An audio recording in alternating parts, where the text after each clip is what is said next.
दोस्तों, सभी लोग को नमस्कार, जय श्री कृष्णा। स्वागत है मेरे चैनल पे। कैसे हैं आप सभी लोग? उम्मीद करते सभी लोग स्वस्थ होंगे, मस्त होंगे, अच्छे होंगे। मैं बहुत अच्छी हूँ। तो दोस्तों, आज की जो वीडियो है लड्डू गोपाल पे है, जो कि आजकल लड्डू गोपाल की सेवा हर कोई कर रहा है। हर किसी घर में लड्डू गोपाल जी, जिनके घर में नहीं है वो लोग जाते हैं और लड्डू गोपाल जी को लेके आते हैं, चाहे नज़दीकी मार्केट से। ज़्यादातर लोग जाते हैं बांके बिहारी से लड्डू गोपाल जी को ज़रूर लेके आते हैं।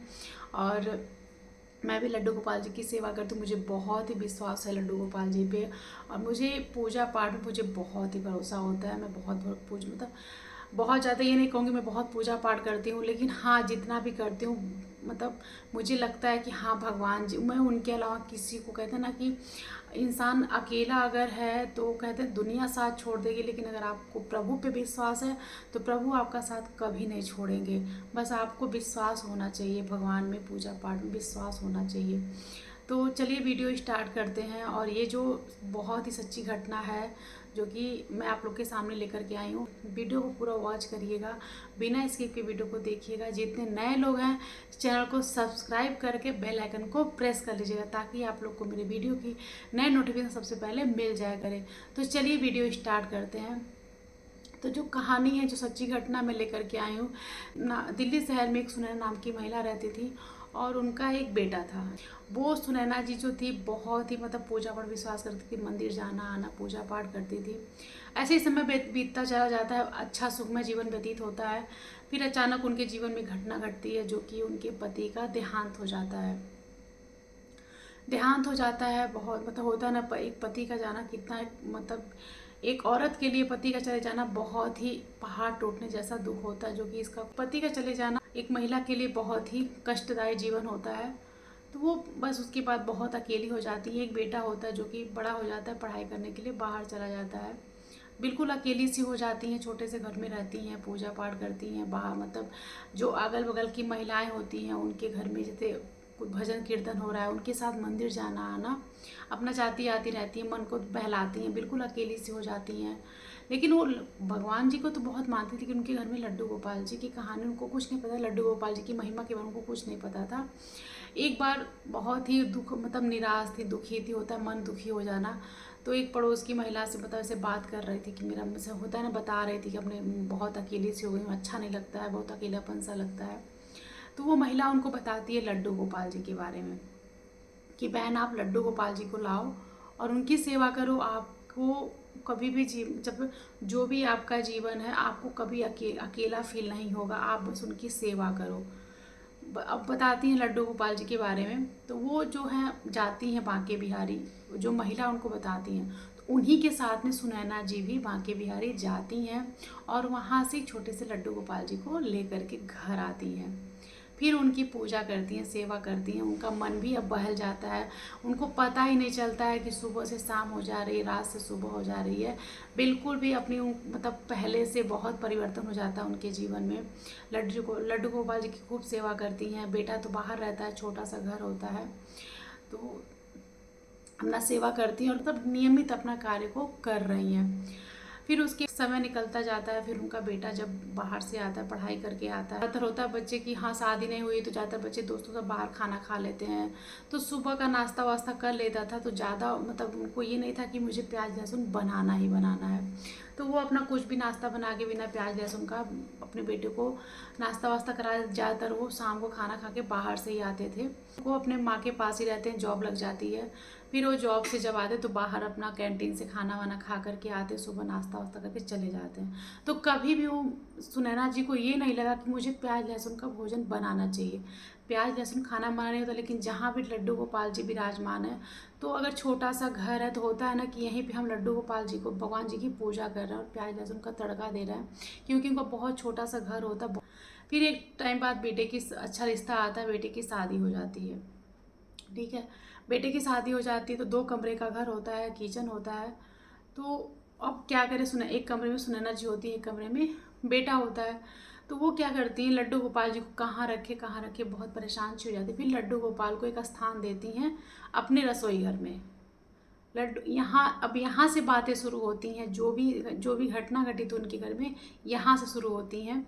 आगे अभी तक सब कुछ ठीक चल रहा था। फिर वो लड्डू गोपाल जी को अपने रसोई घर में विराजमान, एक कोने में उनको सही दिशा दे करके ऊपर विराजमान कर देती हैं। उसके बाद से अपनी बहू को मना करती हैं कि बहू तुम लहसुन प्याज का भोजन मत बनाओ, क्योंकि यहाँ लड्डू गोपाल जी हैं। तो बहू थोड़ा समझदार थी तो वो मान जाती थी, लेकिन बेटा रोज कलह करता था। जो बहू थी थोड़ा समझदार थी तो वो घर में खाना, सुबह का नाश्ता बनाना, रात का खाना बनाना, तो बिना लहसुन प्याज का ये भोजन बनाती थी। जैसे बनाती थी वैसे भी बिना लहसुन प्याज का भोजन तो बहुत ही टेस्टी होता है। तो वो बनाती थी कि माँ जी मना की हैं, और सच में जो लड्डू गोपाल जी रसोई घर में विराजमान, तो कैसे यहाँ पे तड़का दूँ। तो वो अपना चुपचाप बनाती थी, बेटे को पता भी नहीं चलता था, और जो बहू थी उसके पति को पता भी नहीं चलता था कि मतलब जो खाना हम खा रहे हैं, जो भोजन बेटा कर रहा है, बेटे को पता भी नहीं चलता था कि बिना लहसुन प्याज का भोजन वो कर लेता था। एक दिन बहू किचन में खाना बना रही थी, और क्या होता है कि बेटा आके देख लेता है कि सब्जी कैसे बन रही है, तो उसमें बिना लहसुन प्याज का सब्जी बना रही थी। तो बेटा उस पर बहुत ज़्यादा क्रोधित हो जाता है कि मुझे लहसुन प्याज ही खाना, मुझे नहीं खाना, अगर लहसुन प्याज का भोजन बनेगा तो ही मैं खाऊंगा, वरना मैं नहीं खाऊंगा। घर में कलह होता है, झगड़े होते हैं, माँ मना करती, बहुत समझाती कि बेटा तुझे लहसुन प्याज खाना मना नहीं है, बिल्कुल मना नहीं है। आप बाहर जाके लहसुन प्याज का भोजन, जो भी आपको ग्रहण करना, जो भी आपको खाना है, आप बाहर से खा के आ जाया करो। घर में बिना लहसुन प्याज का ही सात्विक भोजन बनाया जाएगा। वजह यह है कि छोटा सा घर है, और इसी रसोई घर में ठाकुर जी, और इसी रसोई घर में अगर प्याज लहसुन का तड़का दिया जाएगा तो मन बड़ा विचलित हो जाएगा। तो आप बस बाहर खा के आ जाया करो, जब भी आपको खाना तो आप बाहर खा के आ जाया करो। लेकिन बेटा हट ही बिल्कुल माना ही नहीं, एकदम जिद पे आ गया कि मुझे खाना है तो लहसुन प्याज खाना, वरना मैं खाना फेंक दूंगा। होता है ना कि एक घर में कई दिमाग के लोग होते हैं, तो बड़ा कभी कभी विपरीत परिस्थिति आ जाती है कि इसमें क्या किया जाए क्या ना किया जाए, क्योंकि वो अपनी हट पे बैठा हुआ था, मुझे लहसुन प्याज का खाना खाना। बहू चुपचाप हो जाती, बहू भी समझाती है कि माँ जी सही कह रही हैं, क्योंकि हमारा घर छोटा है।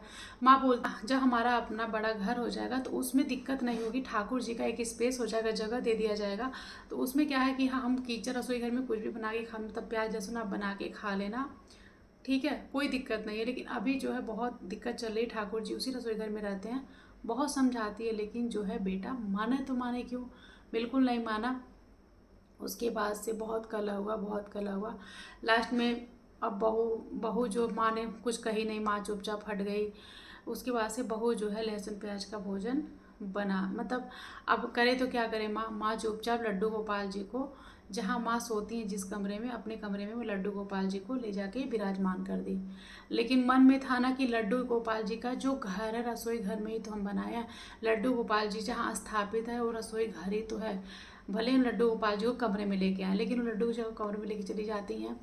उस दिन घर में बनता है, लहसुन प्याज का खाना बनता है, बेटा खाता है, खा के ऑफिस चला जाता है। उसके बाद से मन बहुत, सुनैना जी का मन बहुत चिंतित हो जाता है। होता है ना कि मन गवाही नहीं दे रहा था कि जो आज किचन में बना है वहीं लड्डू गोपाल जी हैं। हम कमरे में लेके आ तो गए, लेकिन लड्डू गोपाल जी का जो घर है मैं वहीं तो बनाई हूँ, वहीं बैठते हैं, वहीं स्थापित है। तो मन में बड़ा अजीब कई तरह की बातें चल रही हैं। लेकिन फिर भी उसके बाद से ऑफिस से बेटे का फ़ोन आता है कि आपके बेटे की तबीयत ख़राब हो गई है। फिर उसके बाद से बेटा किसी तरह से बेटे को घर आता ले आया जाता है। उसको बहुत ज़्यादा वोमिटिंग होती है, उल्टियाँ होती हैं, बुखार हो जाता है, चक्कर आता है, बहुत दिक्कतें उसको हो जाती है, कई प्रकार की दिक्कत हो जाती है। तो डॉक्टर को दिखाया जाता है, सारी रिपोर्ट नॉर्मल आती है। 4-5 दिन तक यही क्रिया चल रही थी। बेटे की तबीयत बहुत ज़्यादा ख़राब है, बार बार उल्टियाँ हो रही हैं, बुखार हो रहा है, और जो भी रिपोर्ट आ रही है सब नॉर्मल आ रही हैं। और माँ के मन में बहुत चिंता है। जब माँ तो माँ होती है, बेटा कितना बच्चे, हम माँ कहते हैं बच्चे कितना भी गलत करे, कितना भी जिद करे, कितना भी कुछ उल्टा सीधा बोले, लेकिन माँ का दिल ही होता है। वो सारी चीज़ें भूल जाती है और फिर अपने आगे के चीज़ों को देखने लगती है। बेटे की हालत देख करके सुनैना जी बहुत परेशान हो जाती हैं। उसके बाद से वो उनके मन में आता है कि मतलब अचानक से क्या हो गया, रिपोर्ट सब नॉर्मल आ रही है, कोई दिक्कत नहीं आ रही है। बेटा अब 4-5 दिन से सिर्फ खिचड़ी खा रहा है, उबला हुआ खाना खा रहा है, डॉक्टर ने ऑयली चीज़ मना कर दिया खाने के लिए। तो सुनैना जी का मन बहुत चिंतित हो जाता है। फिर वो ठाकुर जी के सामने जाती हैं, रोती हैं, कहती हैं मेरे बच्चे को, होता है ना कि अपने बच्चे के लिए मिन्नतें करती हैं, ठाकुर जी से गलतियों की क्षमा मांगती हैं जो भी। तो ठाकुर उनके मन में एक होती ना आवाज़ आती है कि ये सब आपका बेटा ही तो करा रहा है, ये सब आपके बेटे के जिद की वजह से तो हो रहा है लड्डू। ऐसा सुनैना जी के मन में बातें आती हैं, और जो भी चीज़ें हो रही हैं ये आपके बेटे की जिद की वजह से हो रही हैं। उसने ही तो जिद किया था ना कि लहसुन प्याज खाना है, तो अब उपला खाना, जो भी चीज़ें हो रही हैं वो सब मेरी लीला है। ऐसी कुछ आवाज़ें उनके मन में होता है ना। मन में जब विश्वास होता है तो कहीं ना कहीं ठाकुर जी कृपा ऑटोमेटिक होने लगती है कि हाँ ये चीज़ें जो हो रही हैं तो कहीं ना कहीं आपकी जिद की वजह से हो रही हैं। फिर ठाकुर जी के सामने सुनैना जी बहुत मिन्नतें करती हैं, क्षमा प्रार्थना करती हैं, बच्चे के लिए स्वस्थ होने के लिए कामना करती हैं। वो सोचती हैं कि सच में बेटा जिद कर रहा था लहसुन प्याज के लिए, और थोड़ा एक दिन बना और अभी तक 1 महीने मतलब कुछ टाइम तक खा रहा था, उसको पता भी नहीं चल रहा था, कुछ नहीं हुआ। जब पता चला बिना लहसुन प्याज का खा रहा हूँ तो वो जिद किया, 1 दिन खाया और तुरंत तबीयत खराब हो गई। अब 4-5 दिन से वो लगातार खिचड़ी खा रहा है, उबला खाना खा रहा है, डॉक्टर ने ऑयली चीज़ मना कर दी, रिपोर्ट सारे नॉर्मल आ रहे हैं। तो सुनैना जी के मन में बहुत सारी बातें होने लगी कि कहीं ना कहीं ये ठाकुर जी की कृपा है या उन्हीं की लीला हो रही है। उसके बाद से बहुत सोचती समझती हैं। फिर वो बेटे के पास आती हैं, समझाती हैं कि बेटा देखो, आप लड़ाई कर रहे थे लहसुन प्याज खाने के लिए, हमें कोई मना ही नहीं कि लहसुन प्याज मत खाओ। हमने कभी आपको मना नहीं कि आप बाहर खा के आ जाया करो, जब हमारा अपना घर हो जाएगा तो हम ठाकुर जी के लिए जो भी प्रसाद बनाएंगे एक अलग ही जगह बनाएंगे, अलग रसोई घर बनाएंगे, और बाकी जो भी खाना बनेगा लहसुन प्याज का, जो भी आपको खाना रहेगा वो आपके लिए अलग रसोई घर बना दिया जाएगा। लेकिन होता है ना कि अब बेटा चुपचाप बातों को सुन रहा था। माँ ने कहा कि देखो, अब आप लहसुन प्याज की लड़ाई कर रहे थे, लेकिन अभी आप 4-5 दिनों से सिर्फ खिचड़ी खा रहे हो, उबला खाना खा रहे हो, डॉक्टर ने आपको ऑयली चीज़ मना कर दिया खाने के लिए, बहू भी पास में बैठी हुई थी, और अभी जितनी भी रिपोर्ट्स आ रही सब नॉर्मल आ रही है। तो बताओ दिक्कत क्या है, वजह क्या हो सकती है, आप बताओ। उसके बाद से, क्योंकि बेटा ये पहले कहता था कि वो लड्डू गोपाल जी हैं तो मैं क्या करूं, मैं अपना खाना छोड़ दूं, मैं अपना ये करना छोड़ दूं। तो उस दिन जो बेटे को समझा रही सुनैना जी, तो बेटा बहुत गौर से सुन रहा था। तो समझाएं कि देखो इसमें क्या, कोई दिक्कत नहीं है, अब लहसुन प्याज खाना बुरी बात नहीं है, लेकिन होता है ना कि जहाँ भगवान जी है, भगवान जी को जो प्रसाद बनता है तो और वो भी जगह की कमी है, रसोई घर में भगवान जी को जगह बनाई, वहीं पे भगवान जी को विराजमान क्यों, बहुत समझाती हैं। फिर उसके बाद से बेटे को कहीं ना कहीं बात समझ में आती है। तो बेटा बिल्कुल भी चीज़ों को मान जाता है कि सच में जो भी चीज़ें हुई हैं वो मेरी हट की वजह से हुई हैं, और ये लड्डू गोपाल जी की ही लीला हो रही है। बहू भी समझाती है, तो बेटा एकदम कहता है ना कि बेटा बिल्कुल सुन ही नहीं रहा था कि ये लड्डू गोपाल जी क्या है, मुझे नहीं सुनना इनके बारे में, मुझे ये चीज़ खाना है तो खाना है, मुझे ये चीज़ करना है तो करना है। बेटा बिल्कुल जिद करता था। लेकिन उस दिन जब तबीयत खराब होने के बाद माँ और जब बेटे की पत्नी समझा रही है, बेटा बिल्कुल चुपचाप सुन रहा है, तो बिल्कुल उसके दिमाग से डलने की बातें आती है कि सच में ये ठाकुर जी की ही लीला हो रही है, ये सब जो भी कर रहे हैं ठाकुर जी ही किए हैं। तो आज से वो ठाकुर जी से बिल्कुल भी जाता है, वहाँ से उठता है, वो ठाकुर जी के सामने जाता है, अपनी गलतियों की क्षमा याचना करता है, और बिल्कुल भी उसका मन एकदम से चेंज हो जाता है कि उसी दिन से उस घर में वही होता है ना कि ठाकुर जी पे भरोसा विश्वास होना बहुत ज़रूरी होता है। अगर एक घर में है तो कहीं ना कहीं बड़े बुजुर्ग की बात करें, अगर बुजुर्ग हमसे बड़ा कोई हमसे कुछ कह रहा है तो चीज़ों को माननी चाहिए कि हाँ ठाकुर जी की लीला ऐसी होती रहती है। और ठाकुर जी कृपा से उनका बेटा इतना हठी था, मान गया, और उनका घर में खुशहाली जो आए दिन कलह हो रहा था, अब वो कलह बिल्कुल ठाकुर जी ने ऐसा चमत्कार किया कि सारे कलह खत्म हुए, सारे झगड़े खत्म हुए। अब हंसी खुशी उस परिवार में बेटा बहू और माँ हंसी खुशी उस घर में रहते हैं। तो उम्मीद करते हैं ये वीडियो आप लोग को बहुत पसंद आई होगी। तो वीडियो कैसा लगा कमेंट जरूर बताइएगा, कमेंट में जय श्री कृष्णा जरूर लिखिएगा।